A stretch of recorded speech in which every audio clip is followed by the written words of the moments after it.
शुकासारिखे पूर्ण वैराग्य जाचे, वसिष्ठापरी ज्ञान योगेश्वराचे, कवी वाल्मिका सारिखा मान्य ऐसा, नमस्कार माझा सद्गुरु रामदासा.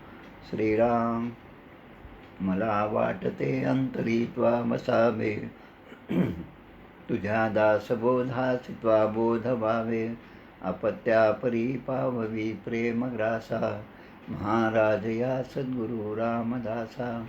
जय जय रघुवीर समर्थ. श्री कृष्ण गोविंद हरे मुरारे, हे नाथ नारायण वासुदेव, प्रद्युम्न दामोदर विश्वनाथ, मुकुंद विष्णोर्भगवन् नमस्ते. सच्चिदानंद रूपाय विश्वोत्पत्त्यादिहेतवे, तापत्रय विनाशाय श्रीकृष्णाय वयं नमः.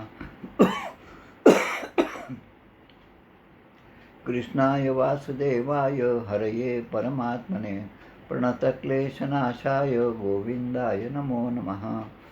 वसुदेवसुतं देवं कंसचाणूरमर्दनं, देवकी परमानन्दं कृष्णं वन्दे जगद्गुरुं.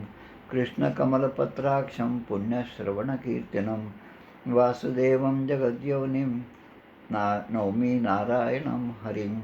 कृष्ण कृष्णेति कृष्णेति यो मां स्मरति नित्यशः, जलं भित्वा यथा पद्मं संसारात् उद्धराम्यहं.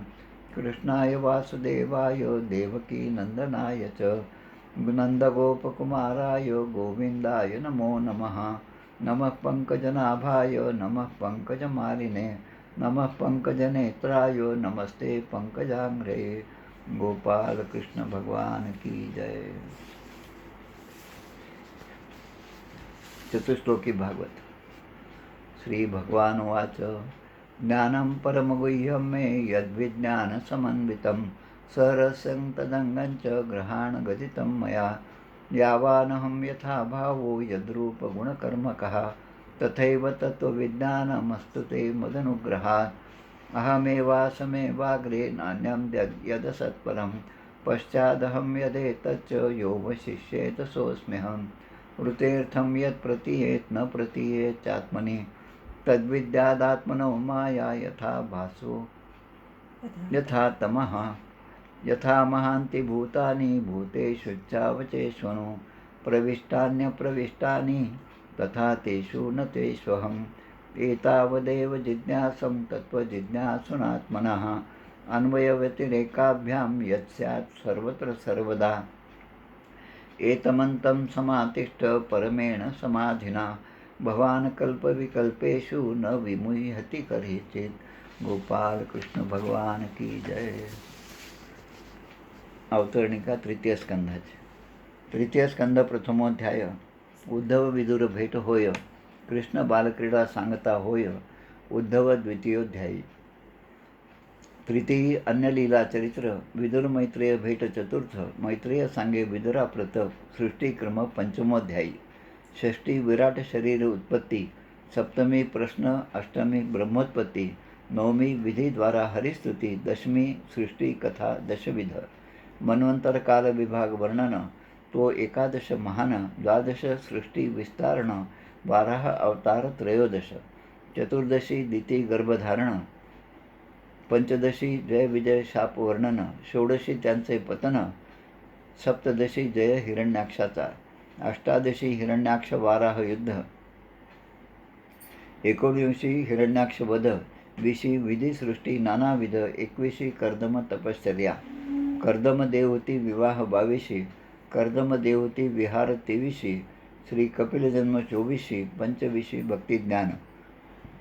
26वी भिन्न तत्वोत्पत्ती. 27वी पुरुष प्रकृती योगे मुक्ती. 28वी अष्टांग योग कृती. 29वी भक्तिमर्म. 30वी अधोगती स्वार्थांदाची. 31वी गती मनुष्यांची. 32वी धूम अर्थिर भक्तियोगाची. 33वी मोक्ष देवहूतीचा. गोपाल कृष्ण भगवान की जय.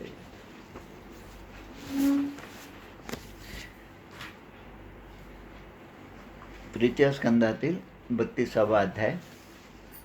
धूममार्ग आणि अर्चिरादी मार्गाने जाणाऱ्या पुरुषांच्या गतीचे वर्णन आणि भक्तियोगाच्या उत्कृष्टतेचे वर्णन असा हा अध्याय आहे. ज्येष्ठ शुद्ध त्रयोदशी शके 1945 शुक्रवार दिनांक 2 जून 2023 तारखेप्रमाणे 6 जून 1674 आणि तिथीप्रमाणे आज ज्येष्ठ शुद्ध त्रयोदशी या दिवशी छत्रपती शिवाजी महाराजांना रायगडावर राज्याभिषेक झाला होता. समर्थ हृदय श्री नानासाहेब देव यांनी म्हटलं आहे, समर्थांचे विस्मरण म्हणजे महाराष्ट्राचे जीवन, त्यात पुन्हा बदल करून शिवसमर्थांचे स्मरण म्हणजे महाराष्ट्राचे जीवन आणि शिवसमर्थांचे विस्मरण म्हणजे महाराष्ट्राचे मरण, अशा प्रकारे शिवसमर्थ योगाचं खूप चांगल्या प्रकारे वर्णन त्यांनी या एका वाक्यात केलं. शिवसमर्थांचे स्मरण म्हणजे महाराष्ट्राचे जीवन. अशा त्या शिवाजी महाराजांना प्रथम साष्टांग दंडवत घालून आजच्या विवेचनाला आपण सुरुवात करूया. आजचा मुख्य विषय जो आहे तो तसा आध्यात्मिकदृष्ट्या अवघड आहे समजून घ्यायला, पण अवघड आहे म्हणून सोडून द्यायचा नाही. आधीच पडली धास्ती तरी मग कार्यभाग होय नास्ती, या कारणे समस्ती बुद्धी शोधावी. आपण प्रयत्न करत जावा आणि समर्थ आपल्याला ते समजावून सांगतील, हा विश्वास 100% असणं हे साधकाच्या दृष्टीने फार महत्त्वाचं आहे. त्यामुळे धूममार्ग आणि अर्चिरादी मार्गाने जाणाऱ्यांच्या गतीचे वर्णन हे जे आहे ते आपल्याला पाहायचं आहे आणि त्याचबरोबर भक्तियोगाच्या उत्कृष्टतेचे वर्णन, अशा 2 गोष्टी यामध्ये आहेत. आता आपण जर ग्रंथराज दासबोधामध्ये 2 समास महत्त्वाचे आहेत त्या दृष्टीने, तमोगुणाचा आणि सत्वगुणाचा. त्यामधली एक ओवी अशी आहे तमोगुणामधली, दशक 2 समास 6, सकाम जे का अनुष्ठान का ते वायो निरोधन अथवा राहावे पडोन तो तमोगुण. बऱ्याचदा वाचन आपण करत असतो, अखंड दासबोध पारायणाच्या निमित्ताने सुद्धा अखंड पारायण चालू असतात, पण जसा जसा विषय येतो आपला श्रीमद भागवतामधला तसं तसं त्या ओवींचे अर्थ लगेच आपल्याकडे लक्षात यायला लागतात. कारण आज जो समास आहे ते सकाम अनुष्ठान आहे का निष्काम आहे, कामनारहित आहे, यावर त्याचं फळ अवलंबून आहे. सकाम जे का अनुष्ठान म्हणजे एखादी कामना मनात ठेवून जे आपण अनुष्ठान करतो ते, किंवा एखाद्याने वायोनिरोधन म्हणजे वायूच श्वास न घेता वायू कोंडला ते, अथवा राहावे पडून आणि एखादा साधक असेल तो नुसता ज्येष्ठ पडून असतो, तर ह्या तिन्ही गोष्टी तमोगुणामध्ये येतात हे सांगितलेलं आहे. म्हणजे आपल्यासाठी महत्त्वाचं म्हणजे सकाम अनुष्ठान हे तमोगुणामध्ये येतं. आता आपण सर्वजण जे अनुष्ठान करतो ते सकामच असतं, कुठल्या तरी कामनेनेच असतं. मागणेनं काही सांगयास आलो, आम्ही विठ्ठलाच्या भजनात नालो. हे जे भजन आहे त्यामध्ये विठ्ठलाला हेच सांगतात की आम्हाला काही मागायचं नाही. नलगे मुक्ती आणि संपदा संत संग देई सदा. हे जे आहे तर भजे कामना रहित तो सत्वगुण, अशी ओवी समर्थांची आहे. आता असो हे बहुत देवी धर्मी ज्याचे चित्त, भजे कामना रहित तो सत्वगुण. म्हणजे कुठलीही कामना न ठेवता भगवंताची पूजा, भगवंताची अर्चना, भगवंताचं स्मरण, भगवंताच्या लीलाचं कथन कीर्तन हे सगळं करणं म्हणजे कामनारहित होणं, आणि तो सत्वगुण आहे. आणि सत्वगुणे भगवतभक्ती, रजोगुणे पुनरावृत्ती, तमोगुणे अधोगती पावती प्राणी. ही पार्श्वभूमी पाहिल्यावर आता आपण मुख्य विषयाकडे वळूया. स्कंद 3 अध्याय 32, धूममार्ग आणि अर्चिरादी मार्गाने जाणाऱ्यांच्या गतीचे वर्णन आणि भक्तियोगाच्या उत्कृष्टतेचे वर्णन. आता यामध्ये 2 मार्ग सांगितलेले आहेत, धूममार्ग, अर्चिरादी मार्ग. या धूममार्गाला धूम्रमार्ग असंही म्हटलेलं आहे. मुळामध्ये धूम किंवा धूम्र याचा अर्थ म्हणजे धूर, सगळ्यात सोपा शब्द धूर. आणि अर्चिरादीमध्ये अर्ची हा जो शब्द आहे, अर्ची म्हणजे अग्नी. जेव्हा यज्ञ पेटलेला असतो, अग्नीच्या ज्वाळा आपल्याला दिसतात, तो अर्ची आणि त्यामध्ये टाकलेली आहुती ती त्या अग्निदेवतेला समर्पण होते, कारण ती ताबडतोब त्या ठिकाणी जळून भस्मसात होते. पण ज्या यज्ञाच्या वेदीमध्ये अग्नीच प्रज्वलित झालेला नाही किंवा झालेला असेल तर तो आता निवालेला आहे, त्यामध्ये आपण ज्या आहुती टाकल्या त्या आहुती आता अग्नीला समर्पण होत नाहीत. ती क्रिया जरी यज्ञामध्ये टाकल्यासारखी दिसत असली, कारण त्यामधला मुळात असलेला अग्नी जो आहे तोच आता प्रज्वलित नाही. त्यामुळे आपण कितीही आहुती टाकल्या तरी त्याचं फळ अग्निदेवता आपल्याला देणार नाही. हे जसं आहे तसं हे धूममार्ग आणि अर्चिरादी मार्ग या दोन्ही मार्गांच्या गती आहेत. अर्चिरादी मार्गाला देवयान मार्ग असं सुद्धा म्हणतात, ज्या मार्गाने गेल्यानंतर आपल्याला ब्रह्मलोक किंवा देवलोकांची यात्रा प्राप्त होते. जेव्हा आपण यात्रा करतो, एका गावाहून दुसऱ्या गावाला जातो, तेव्हा घोडागाडी, बस किंवा काहीतरी लक्झरी असेल, ट्रॅव्हल्स असेल, यामध्ये आपण जेव्हा बसतो तेव्हा त्या वाहनाला यान असे म्हणतात. ते जेवढं महत्त्वाचं आहे तेवढंच महत्त्वाचं त्या यानाने जात असताना मार्ग दाखवणारा, म्हणजे त्याचा तो चालक असेल, ड्रायव्हर असेल किंवा रस्त्यावरचे जे बोर्ड असतील, हे सुद्धा तेवढेच महत्त्वाचे आहेत. तसा या संसारामध्ये एकदा जन्म घेतल्यापासून, म्हणजे जन्मापासून ते जीवाच्या मुक्तीपर्यंत, मोक्ष प्राप्त होईपर्यंत आपल्याला ही जी गती देण्याचं काम जे करत असतात ते सुद्धा मार्गदर्शक तेवढेच महत्त्वाचे आहेत. हे या ठिकाणी सांगितलेले आहेत. आदी शंकराचार्यांचं एक स्तोत्र आहे, षटपदी स्तोत्र. षटपदी म्हणजे 6 पाय ज्यांचे आहेत, हेक्झापोड. 6 पाय म्हणजे बऱ्याच किड्यांना 6 पाय असतात. त्या गतीपासून ब्रह्माची प्राप्ती, मोक्षपदाची प्राप्ती याबद्दलचं ते 7 श्लोकांचं षटपदी स्तोत्र आहे. आणि त्याचबरोबर तुलसीदाससुद्धा आपल्या भाषेमध्ये ते सांगतात, पायी ज्ञान भगती नाही त्यजेही. म्हणजे ज्ञान प्राप्त करण्याचं आहे आणि एकदा ते ज्ञान प्राप्त झालं म्हणून आता भक्तिमार्ग सोडावा असं नसून, ज्ञान प्राप्त झाल्यानंतर सुद्धा भक्तिमार्गाचा त्याग साधकाने करू नये. समर्थांना 5व्या वर्षी हनुमंताचं दर्शन झालं, रामरायाचं दर्शन झालं, टाकळीमध्ये सुद्धा दर्शन झालेलं आहे. तरी पण सगुणी भजे लेश नाही भ्रमाचा, जगी धन्य तो दास सर्वोत्तमाचा.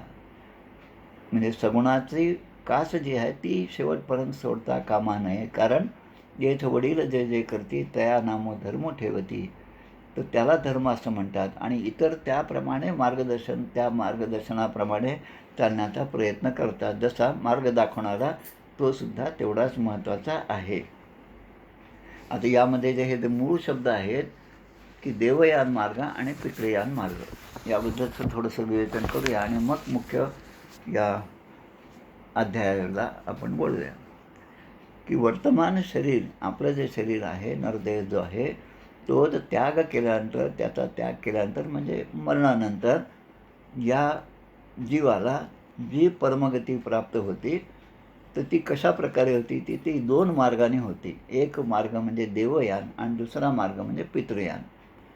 देवयान मार्ग हा शुक्ल पक्षाप्रमाणे आहे, दीप्तिमान आहे, प्रकाशमान आहे.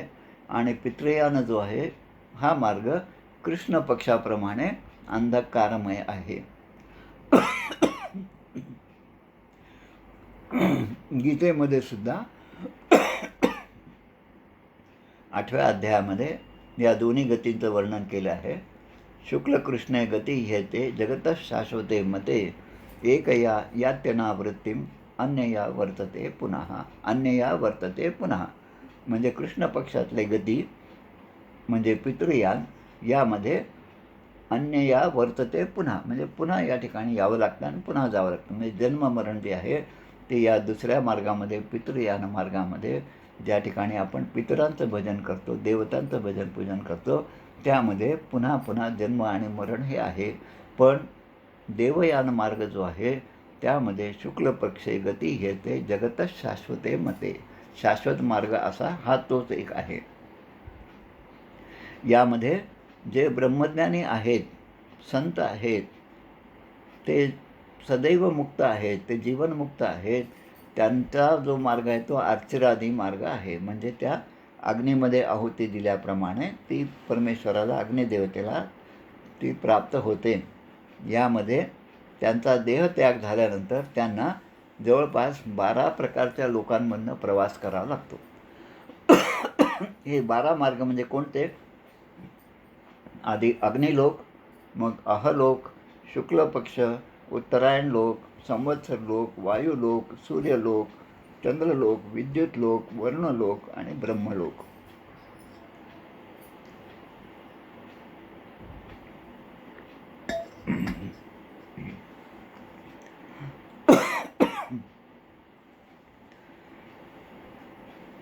म्हणजे जे ब्रह्मज्ञानी आहेत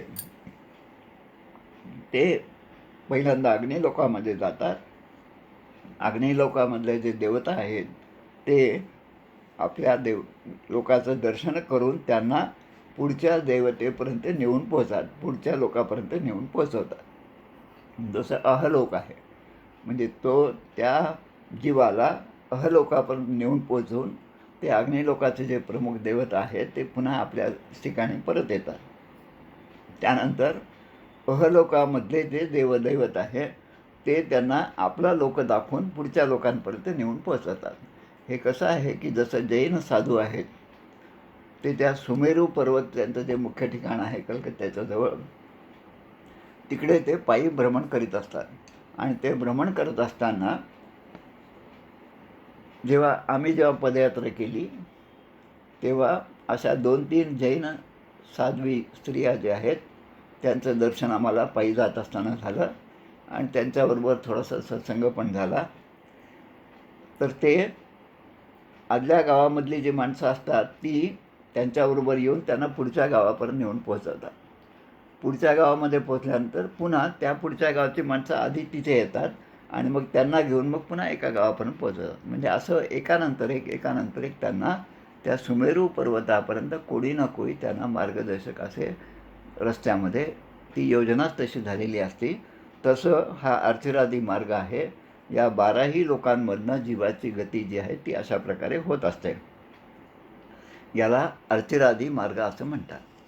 आणि पितृयान जे आहे ते पितृयान म्हणजे पितरांची पूजा, पितरांची देवतांची पूजा यामध्ये जे आहे त्यामध्ये पितर जे आहेत आपले, जे आपल्या वंशामधले वरिष्ठ जे आहेत ते आता हा देह सोडून गेलेले आहेत, ते पितृलोकांना प्राप्त होतात आणि त्यांचं सगळं जे कर्म आहे जे आपल्यासाठी उत्तराधिकारी म्हणून आपल्याकडे जे येतं तर ते आपण करत असताना, त्या पितरांची पूजा करत असताना किंवा देवतांची पूजा का असेना ते करत असताना ज्या प्रकारे आपण ते करतो ते सकाम आहे का निष्काम आहे यावर बरेच गोष्टी अवलंबून असतात. आणि म्हणून अनन्य भावाने जो कोणी अशा प्रकारे भजन पूजन किंवा त्यांचे अर्चना करेन त्यासाठी 2 गोष्टी आहेत. एक तर पितरांच्या योनीमध्येच ते जातात, पितरलोकामध्येच ते जातात किंवा फार काही चांगल्या प्रकारचे असतील तर ते चंद्रलोकापर्यंत जातात. पण ही जी सगळी माणसं आहेत, हे जे सगळे उपासना करणारे आहेत त्यांचं ते पुण्य संपल्यानंतर पुन्हा याच ठिकाणी जन्म घ्यावा लागतो. जसं पितरांच्या बाबतीमध्ये सांगितलेलं आहे की त्यांना हे बरेच संदर्भ या बाबतीतले सापडतात की ते सांगतात की ते पितर पुन्हा आपल्याच वंशामध्ये पुन्हा जन्म घेतात. आपण आपल्या घरात पाहतो, आपण मुलाचा जन्म होतो लगेच आपले नातेवाईक जे असतात ते सगळे म्हणतात मुलगा अगदी आजोबासारखा आहे, मुलगा अगदी पंजोबासारखा आहे. पुढे पुढे त्याचं वागणं पाहिलं की अगदी त्यांच्यासारखाच तो वागतो असं जेव्हा म्हणतो तेव्हा आपण म्हणतो आपले आजोबाच आता नातवाच्या रूपामध्ये या ठिकाणी जन्म घेतलेले आहेत. म्हणजे पितर जे आहेत ते पुन्हा त्याच वंशामध्ये जन्म घेतात. हा आपल्या सगळ्यांचा अनुभव आहे. म्हणून या ठिकाणी देवती मातेला कपिल महामुनी जे सगळं सांगतात, हे सगळं ज्ञान देतात की या दोन्ही मार्गामधल्या चांगल्या गोष्टी आणि वाईट गोष्टी या दोघांची कल्पना त्या देवती मातेला देतात. त्यामध्ये ते म्हणतात अथ यो मेधियान धर्मानेवा वसन ग्रहे काम अर्थंच धर्मान स्वान दोग्धीही भूयः पिपर्दितान स चापि भगवद्धर्मात् काममूढः परांगमुखः यजते कृतिभिर्देवान पितृंश्च श्रद्धयान्वितः. म्हणजे हे माते, जे पुरुष घरातच राहून सकाम भावाने गृहस्थ धर्माचे पालन करतो आणि त्याचे फळ म्हणून त्यांना अर्थ आणि काम हे 2 पुरुषार्थ प्राप्त होतात. धर्म, अर्थ, काम आणि मोक्ष या तिन्हीमधलं आपण जे महत्त्व ठरवतो ते धर्माला नाही आणि मोक्षाचं नाही, अर्थ आणि काम हेच ज्याचं पूर्ण ध्येय आहे त्याची प्राप्ती हेच ज्याचं पूर्ण ध्येय आहे, तो अशाच प्रकारे पुन्हा पुन्हा कर्म करत अर्थ आणि काम या दोघांचा उपभोग घेत जातो. आणि तो उपभोग घेत असताना नवीन नवीन कामना, नवीन नवीन इच्छा त्याच्यामध्ये उत्पन्न होतात आणि श्रद्धेने तो त्या त्या देवतांचं किंवा पितरांची आराधना करीत असतो.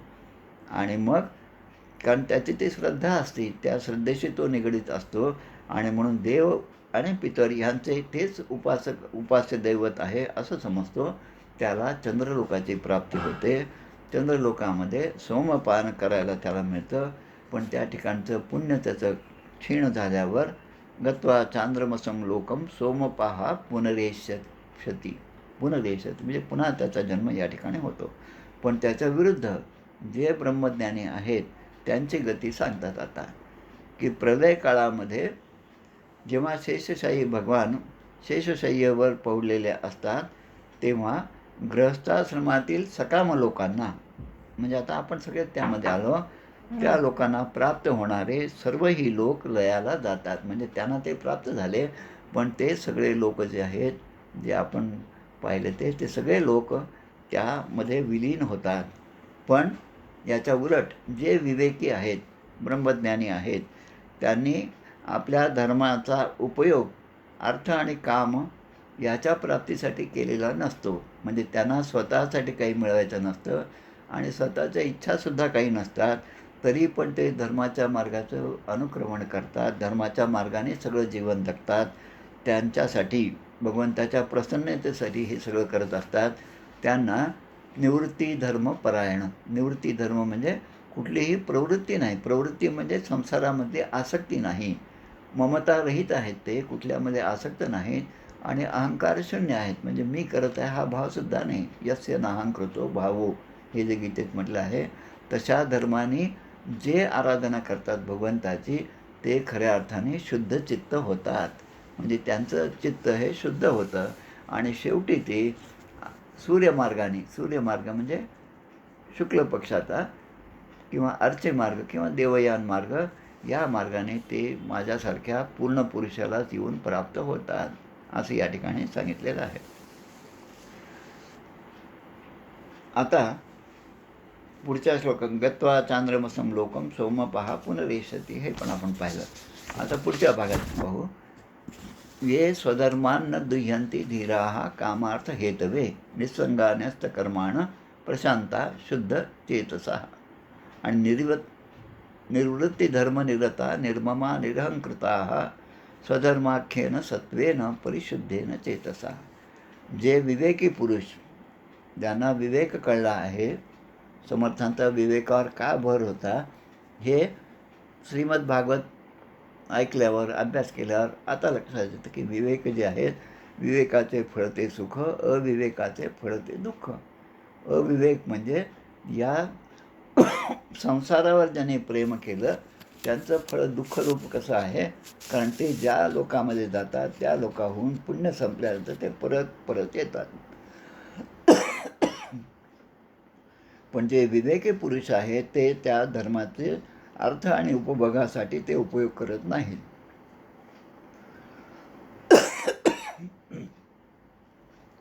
पण भगवंताच्या प्रसन्नतेसाठीच ते करतात. भगवंताची प्रसन्नता याला महत्त्व देऊन स्वतःच्या प्रसन्नता किंवा स्वतःचा आनंद हा वेगळा ठेवतात. पण निष्काम भावाने जे पूजन करतात त्यांच्यामध्ये कसा बदल होतो ते सांगतात. ते अनासक्त होतात, प्रशांत होतात, शुद्ध चित्त होतात, ममतारहित असे होतात आणि मग त्यांना त्या पुरुषाची प्राप्त होती. आणि जे लोक परमार्थ दृष्टीने, आता हे अजून महत्त्वाचं आहे, देवतांची पूजा करणं, पितरांची पूजा करणं हे वेगळं, पण हिरण्यगर्भाची उपासना करणं. आता हिरण्यगर्भ म्हणजे काय, आपण पहिल्या अध्यायामध्ये, पहिल्या स्कंदामध्ये पाहिलं की हे सगळं जेव्हा विश्व निर्माण झालं तेव्हा ते हिरण्यगर्भाप्रमाणे, एका सोन्याच्या अंड्याप्रमाणे त्या पाण्यामध्ये हजारो वर्ष ते पडून होतं, की ज्यामध्ये कुठलाही गुण नाही, कुठलंही कार्य नाही, कार्य करण्याची शक्ती नाही. पण या सगळ्या सृष्टीची निर्मिती, त्याचं बीज त्या हिरण्यगर्भामध्ये आहे. आणि म्हणून सत्वगुण, रजोगुण, तमोगुण, शरीर, हे सगळे इंद्रिय या सगळ्यांच्या पलीकडे असणारं जे तत्त्व आहे, त्या हिरण्यगर्भाची जी उपासना करतात, ते ब्रह्मदेवाचं जेवढं आयुष्य आहे 2 परार्धाचं, आणि आता आपल्या सगळ्यांच्या माहीत पण आहे आपल्याला की आता या 50 वर्ष ब्रह्मदेवाची संपली आणि 51वं वर्ष सुरू आहे. तर ब्रह्मदेवाचा प्रलय केव्हा होईल? तो ब्रह्मदेवाचं आयुष्य 100 वर्षाचं संपेल तेव्हा. आणि त्या प्रलयापर्यंत असे जे लोक आहेत ते जे हिरण्यगर्भाची उपासना करतात ते सत्य लोकातच राहतात. त्यांना मात्र तिथून कोणी हलवत नाही. आणि सत्य लोकात इतकी वर्ष राहणं म्हणजे हा खूप मोठा हिशोब आहे. त्याचा हिशोब न केलेला बरा. पण एवढं लक्षात घ्यावं की सकाम उपासनेने माणसाला परत यावं लागतं आणि निष्काम उपासनेने मात्र त्याला ध्रुवासारखं त्या ठिकाणी आढळपद, आपल्या दृष्टीने ते आढळपदच आहे. जरी 100 वर्षांनी परत यावं लागलं तरी, पण ते 100 वर्ष हे ब्रह्मदेवाचे आहेत, आपले नाही. हे लक्षात घ्या. आपले 100 वर्ष तर केव्हाच निघून जातात. अततं सर्वभूतानां हृत्पद्मेषु कृतालयं श्रुतानुभावं शरणं व्रजभावेन भामिनी. म्हणून कपिल महामुनी आपल्या मातेला सांगतात, माते, आता तू अत्यंत भक्तिभावाने समस्त प्राण्यांच्या हृत्कमलामध्ये असणाऱ्या माझ्या चरणांना शरण जा. आता पुत्र आईला सांगतो, तू माझ्या चरणांना शरण जा, कारण मीच सगळीकडे आहे, मीच सगळीकडे नटलेलं आहे. हे ज्ञान मी तुला आत्ताच दिलेलं आहे. माझ्याकडून तू या माझ्या स्वरूपाचा, माझ्या या रूपाचा प्रभाव जो आहे तो तू ऐकलेला आहेस. जे जे भेटी जे भूत ते ते म्हणे जे भगवंत, हा भक्तियोग निश्चित जाण माझा. हे जसं म्हणलेलं आहे तसं हा भक्तियोगच आहे. चराचरामध्ये असणाऱ्या प्रत्येक गोष्टीच्या मागे जे तत्त्व आहे ते तत्त्व म्हणजे हे हिरण्यगर्भाची उपासना आहे. आणि असा भाव ठेवून जो या जन्मामध्ये जन्मापासून मृत्यूपर्यंत सगळे काही व्यवहार करीत असतो त्याला माझ्या चरणांचाच आश्रय प्राप्त होतो, असं कपिल महामुनी आपल्या आईला सांगतात. ऐश्वर्यं पारमेष्ठ्यंच तेपि धर्मान विनिर्मितं निषेव्य पुनरायांती गुळ व्यतिकरे सती. अशा प्रकारे पूर्वोक्त ऋषीसुद्धा आत्तापर्यंत झालेले सगळे ऋषीमुनी जे आहेत ते आपल्या आपल्या कर्मानुसार ब्रह्मलोकांचे ऐश्वर्य भोगतात. त्या ठिकाणी ते ब्रह्मदेवाच्या प्रलयापर्यंत त्या ठिकाणी राहतात. पण त्याचबरोबर भगवंताच्या इच्छेने या ठिकाणी पुन्हा जन्म पण घेतात. आता असे कोण आहेत? समर्थच आपल्याला सांगतात, धर्मस्थापनेचे नर ते ईश्वराचे अवतार झाले आहेत, पुढे होणार देणे ईश्वराचे. तर धर्मस्थापनेचे नर आपण पाहतो आदिशंकराचार्यांपासून आजपर्यंत ज्या ज्या काळात ज्या ज्या गोष्टीची गरज होती त्या त्याप्रमाणे त्या त्या काळात त्या त्या जातीमध्ये पुन्हा पुन्हा संतांचे अवतार झालेले आहेत. एक साधं उदाहरण सांगतो म्हणजे आपल्या नीट लक्षात राहील. मागे काहीतरी शाळेमध्ये असताना 1 वर्ष कराडला आम्ही होतो. तेव्हा बोरबन नावाचं तिथे एक गाव आहे. स्टेशनने कराडच्या अलीकडचं स्टेशन लागतं साताऱ्याच्या पुढे. त्या ठिकाणी नदीकाठी गणपतीचं मंदिर आहे आणि एका महात्म्यांची समाधी होती. 8वी 9वीत असल्यामुळे जास्त काही जाण नव्हती, पण ते सगळं दर्शन घेतलं होतं लहानपणी. आणि नंतर नागपूरमध्ये असताना 1990च्या अगोदर त्या रामकृष्ण मठाच्या एका लायब्ररीमध्ये एक पुस्तक वाचलं होतं, तुका विप्रांचं चरित्र. आता या तुका विप्रांच्या चरित्रामध्ये उल्लेख आलेला आहे की तुका विप्र असं म्हणतात, मीच नामदेव होतो आणि नामदेवाच्या रूपामध्ये मी 100 कोटी अभंगाचा संकल्प केला होता. आणि 100 कोटी अभंगाचा संकल्प काही माझा पूर्ण झाला नाही आणि मला देहत्याग करावा लागला. मी समाधी घेतली, नामदेव महाराज यांनी समाधी घेतली आणि तेच नामदेव महाराज हा त्यांचा संकल्प पूर्ण करण्यासाठी पुढे तुकाराम महाराजांच्या रूपाने जन्माला आले. म्हणजे नामदेव झाले, पुढे तुकाराम झाले. तुकाराम महाराजांनी आपण 400-450ची अभंगगाथा आपल्याजवळ आज उपलब्ध आहेत. ते अभंग त्यांनी रचले आणि त्यांनी पुन्हा देह ठेवला. आणि त्यानंतर तुकाराम महाराजांच्या नंतर तुका विप्र म्हणून जन्माला आले आणि त्या तुका विप्रांचं ते चरित्र होतं. बीड जवळचं गाव आहे तिथे जिथे त्यांचा जन्म झाला आणि त्यांची समाधी मात्र तिकडे साताऱ्याचं कराडच्या जवळ आहे. तर हे जेव्हा चरित्र वाचलं तेव्हा मग लक्षात येईल की आपण ज्या समाधीचं दर्शन घेतलं तेच हे तुका विप्र. म्हणजे पूर्वोक्त ऋषीसुद्धा आपापल्या कर्मानुसार ब्रह्मलोकाचे ऐश्वर भोगत असतात, पण त्याचबरोबर भगवंताच्या इच्छेने गुणामध्ये क्षोभ झाल्याने, रजोगुणाचा क्षोभ म्हणजे रजोगुणे पुनरावृत्ती, रजोगुण वाढल्यामुळे त्या ऋषींनासुद्धा पुन्हा या ठिकाणी जन्म घ्यावा लागतो. धर्मस्थापनेचे नर ते ईश्वराचे अवतार झाले आहेत, पुढे होणार देणे ईश्वराचे या न्यायाने. त्याप्रमाणे जे या लोकांमध्ये म्हणजे या मनुष्य लोकांमध्ये श्रद्धेने वेदात सांगितल्याप्रमाणे काम्य आणि नित्यकर्मांचे अनुसरण करणारे जे अनुष्ठान करतात, काम्यकर्म आणि नित्यकर्म संध्या जप रोज स्नान जे आहे, जप जो आहे हे नित्यकर्म झालं. आणि नैमित्तिक म्हणजे त्या निमित्ताने त्या सणाच्या निमित्ताने त्या उत्सवाच्या निमित्ताने जे कर्म करतात त्यांचं अनुष्ठान ते सांगोपांग करतात. पण रजोगुणामुळे ज्यांची विवेकबुद्धी कुंठित झाली आहे म्हणजे ते करतात, पण रजोगुण त्यामध्ये प्राधान्य आल्यामुळे विवेकाविषयी मात्र ती कुंठित बुद्धी होते.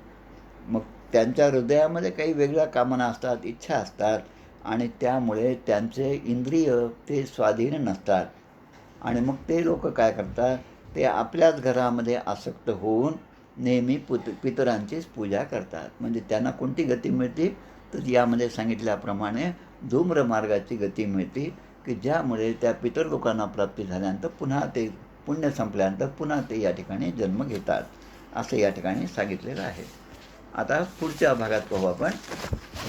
आता हे लोक जे आहेत कारण ते धर्म अर्थ आणि काम यामध्ये आसक्त असतात, परंतु ज्यांचे महान पराक्रम आहेत, कीर्तनीय आहेत, ज्यांचं नेहमी स्मरण केलं पाहिजे ते भवभयहारी भगवंताच्या कथांविषयी विन्मुखच राहतात. म्हणजे हे लोक सगळे जे पितृयोनीमध्ये जे आहेत जाणारे आहेत ते मात्र भगवंताच्या कथेमध्ये तेवढा रस घेत नाहीत, भगवंताच्या लीलेमध्ये तेवढा आनंद त्यांना मिळत नाही, कारण त्यांचा धर्म आणि मोक्ष यामधले जे अर्थ आणि काम आहे त्यामध्येच कामनांमुळे ते अडकलेले असतात. नूनं देवेन विहताये चाच्युत कथा सुधाम हित्वा शृण्वत्य सद्गाथा पुरीशमिव बीडभुजा.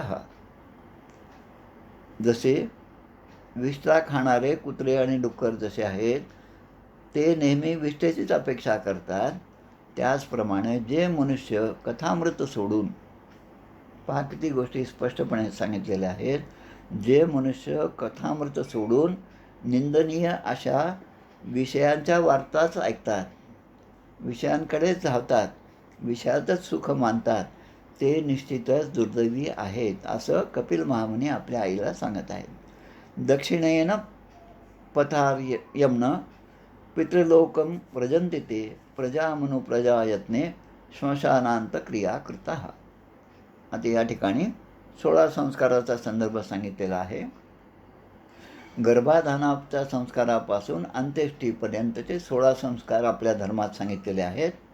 गर्भाधान, पुसबन, अनवलोभन, सीमंतोनयन, जातकर्म, नामकरण, सूर्यावलोकन, निष्क्रमण, अन्नप्राशन, वर्धापन, चूडाकर्म, अक्षरारंभ, उपनयन, समावर्तन, विवाह आणि अंत्येष्टी हे सगळे असे 16 संस्कार आपल्याकडे सांगितलेले आहेत. दशमस्कंदामध्ये जेव्हा आपण जातो तेव्हा असे बरेच संस्कार भगवान श्रीकृष्णाचे झालेले अशा कथा त्यामध्ये उपलब्ध आहेत. आजही लहान मुलांना आपण अन्नप्राशन जो आहे तो सुद्धा विधी असतो, तो सुद्धा संस्कार असतो. निष्क्रमण म्हणजे त्या लहान मुलाला बाहेर घेऊन जाणे, सूर्याचं दर्शन, देवाला जाणे, त्या बाळांतीन बाईला त्या छोट्या बाळाला घेऊन आपण घराबाहेर जाऊन भगवंताचं दर्शन घेतो. त्याचा नामकरण संस्कारसुद्धा असतो. ते गर्भामध्ये असताना सीमंत कर्म म्हणजे डोहाळे जे आहेत ते पण संस्कार आहे. नंतर त्याचं जावळं जे आहे मुंडन चौल कर्म हे जे आहे ते सुद्धा संस्कार आहे. कर्णवेधन म्हणजे हिंदू असल्यामुळे कानामध्ये छेद निर्माण करणं, कान टोचणे हा सुद्धा एक संस्कार आहे, यज्ञोपवीत संस्कार आहे. नंतर वेदारंभ म्हणजे सर्व संस्कार, म्हणजे ते वेदारंभ, आता वेदाच्या शिक्षणाचा आरंभ झाला ते आहे. आणि मग नंतर समावर्तानाम म्हणजे सोड म्हणजे आहे, मग विवाह संस्कार आहे, असे सगळे संस्कार दिलेले आहेत. मग या ठिकाणी सांगतात या संस्कारामध्ये हे संस्कार करणारे हे लोक दक्षिणेकडील पितृयान मार्ग आणि धूम मार्गाने पितरांचे ईश्वर असणाऱ्या, आता या पितरांच्या मुख्य देवता कोण, तर आर्यमा देव आहे. तर त्या आर्यमा लोकांच्या त्या लोकांमध्ये ते जातात. म्हणजे या सगळ्या संस्कारामधून गेलेले लोक, कारण त्यांचं ध्येय तेवढंच असतं, त्याच्या पुढचं ते विचार करत नाहीत, आर्यमा लोकांमध्ये जातात आणि मग पुन्हा आपल्याच संततीच्या वंशामध्ये उत्पन्न होतात. मग असे सांगितल्याप्रमाणे आजोबा नातवाच्या रूपाने येतात, आजी त्या नातीच्या रूपाने येतात आणि पूर्वीचे जे आपले गुण होते, पूर्वीचे जे आपले इच्छा होत्या त्या आयुष्यामध्ये पूर्ण करतात त्या. आणि हे फक्त आता मनुष्याचं झालं. मागच्याच अध्यायामध्ये आपण पाहिलं की ज्यांना इतर योनीमध्ये जन्म होतो ते सुद्धा आपापल्या इच्छा ते पूर्ण करतात. वासुदेवे भगवती भक्तियोग प्रयोजिता जनयत्याशु वैराग्यम ज्ञानम यद ब्रह्मदर्शनम. आता भगवान वासुदेव म्हणजे ज्यांचं चित्त शुद्ध आहे त्याला वासुदेव म्हणतात. तर या सगळ्या पूजनाने, निष्काम अशा पूजनाने ज्यांचं चित्त शुद्ध झालेलं आहे त्यांची भक्ती करण्यामध्ये भक्तियोग आहे आणि त्या भक्तियोगाचा परिणाम म्हणून त्यांच्या ठिकाणी वैराग्य आणि ब्रह्मसाक्षात्कार रूप ज्ञानाची प्राप्ती मी करून देत असतो असं भगवंत सांगतात. पद्मपुराणामध्ये ब्रह्मखंडाच्या अंतर्गत दशनामापराध सांगितलेले आहेत. आता 2 दिवसापूर्वी एकादशीच्या दिवशी आपल्या मिरज मठाच्या कौस्तुभ महाराजांच्या ठिकाणी एक महिनाभराचा जो वर्ग झाला कीर्तनाचा, त्याचा समारोप झाला. त्या समारोपाला आम्ही 2-3 जण समारोपीय भाषण म्हणून त्या ठिकाणी बोलायचं होतं. त्यातला हा विषय त्यांनी हा महिनाभर समजावून सांगितला सगळ्यांना आणि त्यांच्याकडून त्या कीर्तनं बसवून घेतली होती. त्यामध्ये दशनामापराध हा एक विषय होता. श्रुत्वापि नाम महात्म्यम यः प्रीतिरहितो अधम अहम ममादि परमो नामनी सोप्यापराध कृत. म्हणजे मी नाम घेत आहे हे चांगलं आहे, पण मी जे नाम घेत आहे त्यावर माझा विश्वास नाही.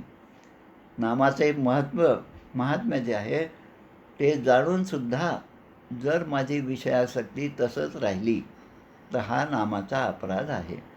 म्हणून असे जे लोक आहेत त्यांच्याबद्दल सांगतात ते नामापराधच करतात आणि त्यामुळे त्यांना ती गती किंवा ते माझ्यापर्यंत येऊन पोचत नाहीत असं या ठिकाणी कपिल महामुनी सांगत आहेत. ज्ञानमात्रम परम ब्रह्म परमात्मेश्वर पुमान दृश्यादिभी पृथक भावेर भगवान एक इयते. म्हणजे भगवत भक्त जो खऱ्या अर्थाने असतो, निष्काम असतो, तो स्वतःचं चित्त सम ठेवून, समचित्त कसं की जे आपल्या भगवद्गीतेमध्ये 2ऱ्या अध्यायामध्ये सांगितलं, स्थितप्रज्ञाचं का भाषा स्थितप्रज्ञ क उच्चते, कोणाला म्हणतात, त्याचं कसं वागणं असतं, तर ते सांगतात जो प्रिय आणि अप्रिय या दोघांकडे सारख्याच भावाने पाहतो, द्वंद्वामध्ये कधीच अडकत नाही, त्याच्या ठिकाणी विषमतेचा अनुभवसुद्धा नसतो, तो भक्त निस्संग होतो, सर्वांच्या ठिकाणी समान असा भाव ठेवतो. एखादी गोष्ट मला त्याज्य आहे किंवा एखादी मी ग्रहण करण्यायोग्य आहे असासुद्धा त्याच्यावर संस्कार नसतो. तर अशी व्यक्ती ब्रह्मपदावर आपण आरूढ असल्याचा साक्षात्कार करून घेतात आणि मग तो ब्रह्म कसं आहे, तर ते अशा ज्या व्यक्ती आहेत त्या ज्ञानस्वरूप परब्रह्म, परमात्मा, ईश्वर, पुरुष, भगवंत हे जे आपण म्हणतो त्याच्या स्वरूपाला प्राप्त होतात. आता आपल्या देहाचा आपण विचार करा, पिंडी ते ब्रह्मांडी असं आपण म्हणतो, जे ब्रह्मांडामध्ये आहे ते सगळं आपल्यामध्ये आहे. हे जर विचार केला तर आपल्यामध्ये असणारे सगळी इंद्रिय, 10 इंद्रिय, त्या इंद्रियांची हालचाल, त्यांचं नियंत्रण हे सगळं एका देवतेमुळे होतं. त्या 10 देवता आपल्या शरीरामध्ये वास करत असतात. मन जे आहे ते सुद्धा त्या देवता स्वरूपच आहे. त्यामुळे त्या देवता आपल्यामध्ये आहेत आणि त्या त्या देवता आपल्यामध्ये असणाऱ्या त्या आपल्या वागणुकीतून प्रतीत होत असतात आणि म्हणून हा भक्तियोग हा केव्हाही श्रेष्ठच आहे. ज्ञानमार्ग आणि भक्तिमार्ग या दोघांमध्ये भक्तियोगच श्रेष्ठ आहे असं कपिल महामुनी आपल्या मातेला समजावून सांगतात. तुकाराम महाराजांचा एक अभंग आहे, भक्त ऐसे जाणा जे देही उदास. भक्तियोगाचे महत्त्व सांगताना तुकाराम महाराज म्हणतात, भक्त कोण? जे देही उदास, देहाच्या बाबतीत उदासीन आहे आणि गेले आशा पाश निवारुनी. आशा आणि पाश, आशा म्हणजे काहीतरी मिळवण्याची इच्छा आणि पाश म्हणजे जे मिळवलं त्याबद्दलचं ममत्व, या दोन्हीच्यापासून ते आता दूर झालेले आहेत, निवारून गेलं. त्यांच्यासाठी तुकाराम महाराज म्हणतात, विषय तो त्यांचा झाला नारायण. आणि मग देहामध्ये असेल तोपर्यंत त्यांना भूक लागणार आहे, देहामध्ये आहे तोपर्यंत ते बोलणार आहेत, देहामध्ये आहे तोपर्यंत सगळे व्यवहार करणार आहेत. पण ते करत असताना ते ज्या ज्या विषयांचं ग्रहण करतात, जे ज्या विषय ते अनुभवतात त्या विषयांमध्ये ते कधीही लिप्त नसतात. कारण नावडे धन जन माता पिता म्हणजे हे सगळे नातेवाईक नातेगोते यामध्ये ते कधीच अडकून राहत नाही. कारण निर्वाणी गोविंद असे मागे पुढे, निर्वाणी म्हणजे शेवटच्या क्षणीसुद्धा त्यांचा भगवंत त्यांच्या मागे पुढेच असतो, तो त्यांचंच रक्षण करतो आणि त्याच्या कृपेने काहीच साकडे पडून येते, म्हणजे कुठेच काही अडचण येत नाही. कारण भक्तच त्या भक्ताला भगवंत सांभाळत असतो. म्हणून तुका म्हणे, सत्य कर्मा व्हावे साह्य, घातलिया भय नरका जाणे. आता याबद्दलची जर भीती बाळगली तर मात्र आपल्याला नरकाला जावं लागतं असं सांगतात. म्हणून संसाराविषयी आसक्तीचा पूर्ण नाश होणे हे फार महत्त्वाचं आहे. आणि सगळ्या योग्यांच्या दृष्टीने सर्व योग साधना ज्या आहेत त्यांचं एकच हे फळ आहे की आसक्तीचा नाश. आपले ब्रह्मचैतन्य गोंदवलेकर महाराज हे सांगतात की एक नाम घेतलं म्हणजे त्या नामामध्ये योगाची सर्व अंगे आहेत. आत्ताच आपण 2 अध्यायापूर्वी अष्टांग योग पाहिला, त्याचं पूर्ण विवेचन आपण केलेलं आहे. तर या योगामध्ये हा जो सगळे अष्टांग योग आणि इतर जे योग आहेत त्या क्रियेमध्ये फक्त जर नाम घेतलं तर आपोआप त्या सगळ्या क्रिया आपोआप होतात असं आपल्याला महाराज सांगतात. म्हणून नामाविषयीचं प्रेम आणि भगवत भक्ती हेच श्रेष्ठ फळ आहे.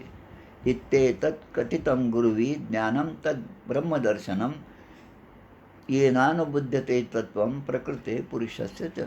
परंतु जो श्रद्धा, भक्ती आणि वैराग्य तसेच निरंतर योगाभ्यास यामुळे एकाग्रचित्त झाला आहे, अनासक्त झालेला आहे, त्यालाच माझ्या स्वरूपाचं दर्शन होऊ शकतं, तोच माझ्या स्वरूपातला जाणू शकतो. आणि म्हणून ज्ञानयोगश्च मन्निष्ठो निर्गुण्यो भक्तिलक्षणः द्वयोरेप्यक तेवार्थो भगवत शब्द लक्षणः.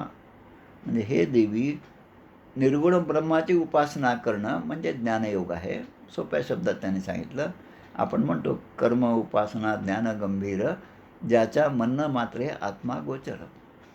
कर्म, उपासना आणि ज्ञान या तिन्हीमध्ये पूर्ण मनाच्या श्लोकाचंही विभाजन करता येतं, या तिन्हीमध्ये गीतेचंही विभाजन करता येतं.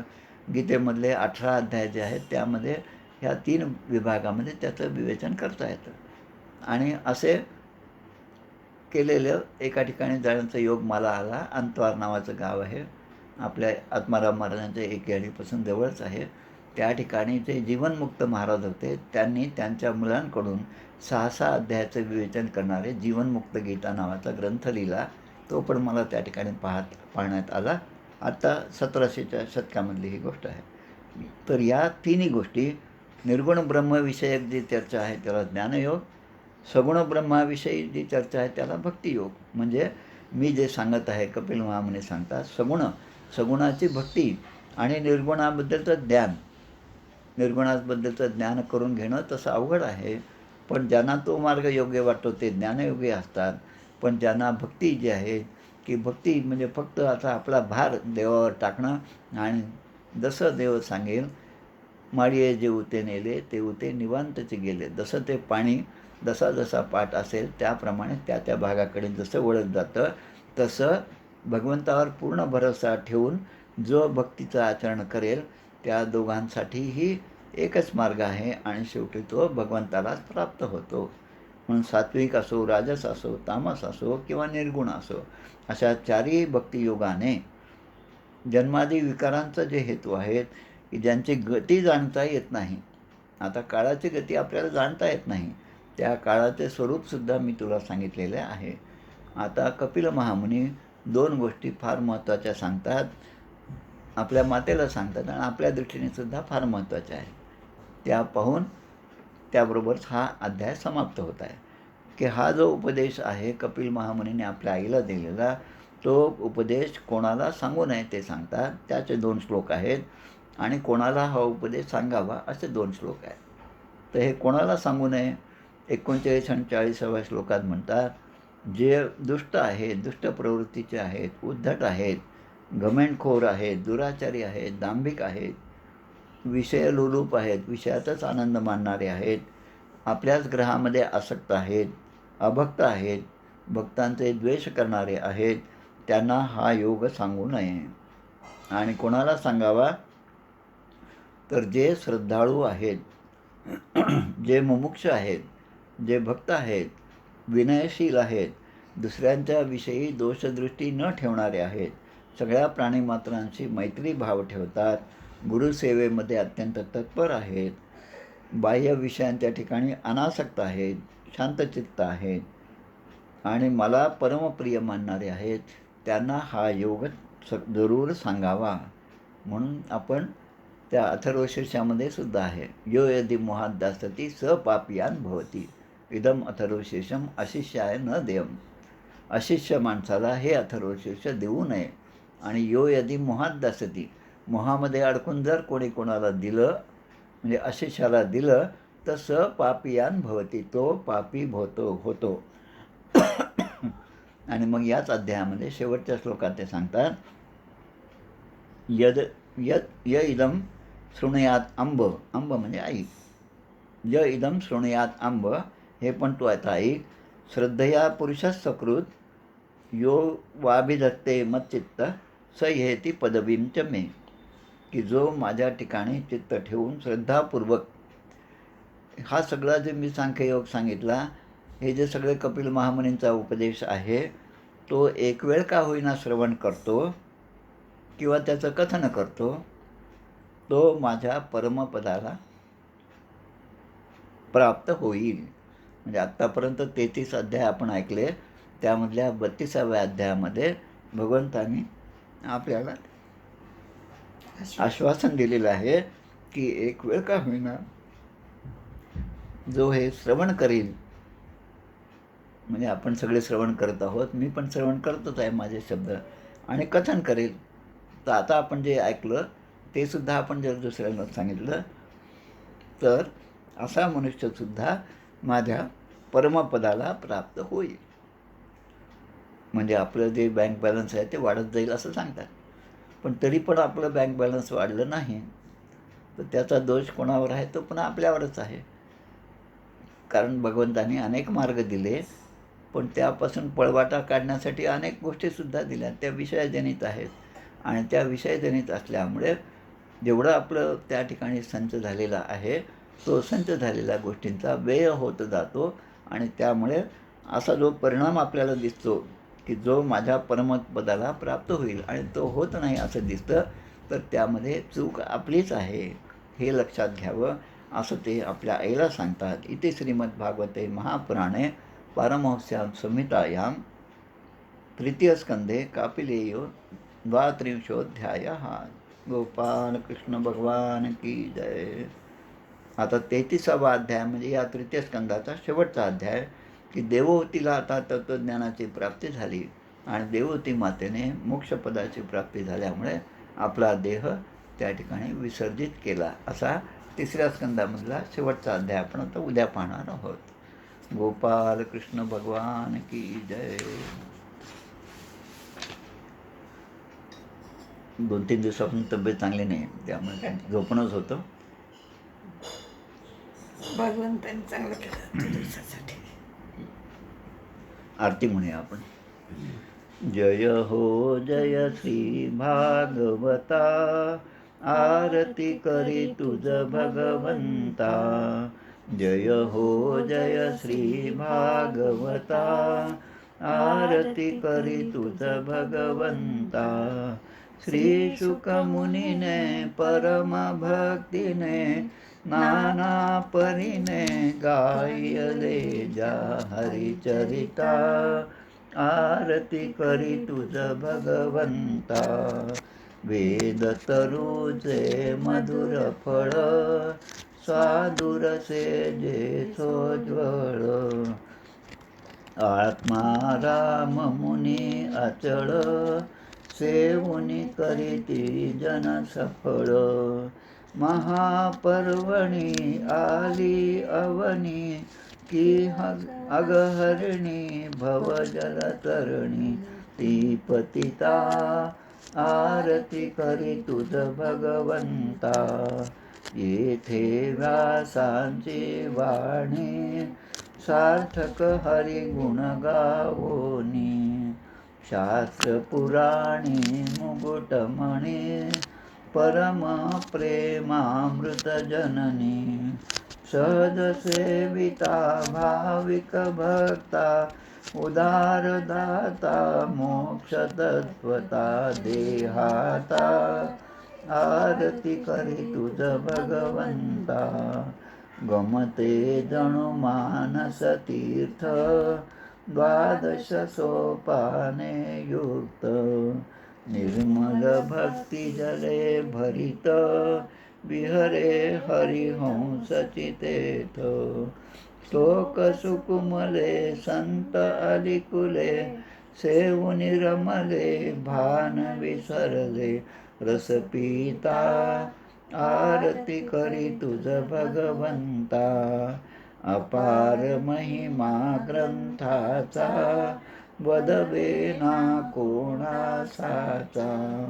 मेवा कविवर संतांचा, प्राणची कीर्तनकारांचा.